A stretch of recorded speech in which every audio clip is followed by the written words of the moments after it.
The coming of digital money lenders redefined conventional banking and loaning methods.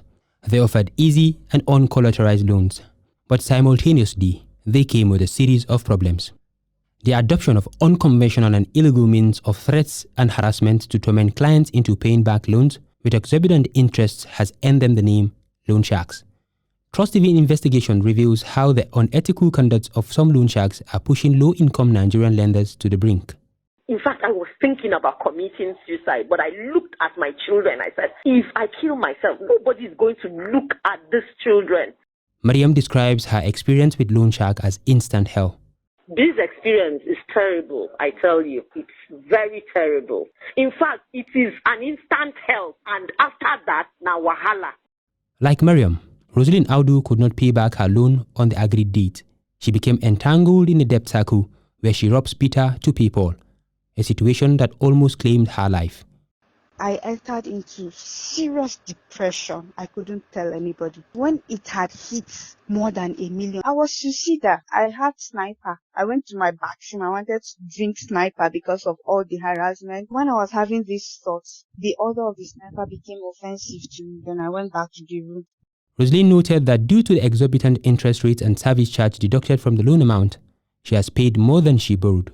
Of all the amount I collected from these people was less than 1 million, but I have ended up paying more than 3 million so far. In 2022, the Federal Competition and Consumer Protection Commission, FCCPC, delisted over 30 illegal loan apps. But the investigation revealed that some of these money lenders continue to operate in open sight. Some of the delisted apps such as Cash and Flypay have rerouted from Google Play Store to online websites hosting as Android packet kits, APK file formats. These allow them to offer loans freely to unsuspecting individuals, harass and breach users' privacy. This is a violation of Part 2 of the Nigeria Data Protection Regulation of 2019, which places duty of care on data subject. But the spokesperson of Nigeria Data Protection Commission, Itunu Dukunu, failed to respond to the questions on such data breaches and possible action plans for violators. Flypay, one of the delisted apps, went further to impersonate the Economic and Financial Crimes Commission and the Nigeria Immigration Service by sending threatening messages in form of arrest warrant and travel bans to their victims. As a commission, we don't issue arrest warrant processing, loan application, and all of those things. Those no companies are talking about. We don't do that. Also, the Nigerian Immigration Service, through its spokesperson, described the letter as a forged one and devoid of all the service's security features. I want to say emphatically and categorically that this letter never emanated from the Nigerian Immigration Service. It is a forged letter. Victim of loan sharks says Apex Lending, Cash, Flypay, Cash Loan, and Credit Wallet are some of the notorious digital money lenders that have breached their privacies as well as harassed them. Trust TV reached out to these apps to get their reactions on the allegation, but only Credit Wallet responded.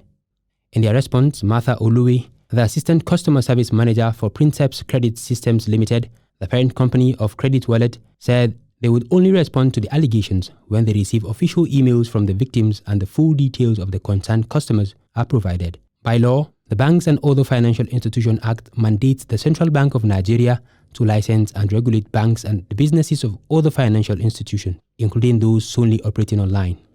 The CBN has neglected this statutory responsibility by failing to license and regulate digital money lenders. Instead, the state money lenders license, in which this loan shark resort to, only authorize them to operate within the state it is being issued. Incidentally, they use a state license to operate nationally while they continue to harass lenders and breach privacy laws. The CBN, through its spokesperson, Isa Abdulmumin, has ignored questions on why the CBN has derelicted its responsibilities. However, a senior management staff of the Apex Bank said none of these loan apps have approached them for licensing, and unlicensed loan apps are illegal financial entities. He added that the Apex Bank has repeatedly cautioned borrowers to avoid obtaining loans from them to avoid running into financial difficulties. But while these loan apps remain highly unregulated, low-income earners in Nigeria are hopeful that their illegal activities are checkmated by relevant authorities to promote healthy lending and repayment methods.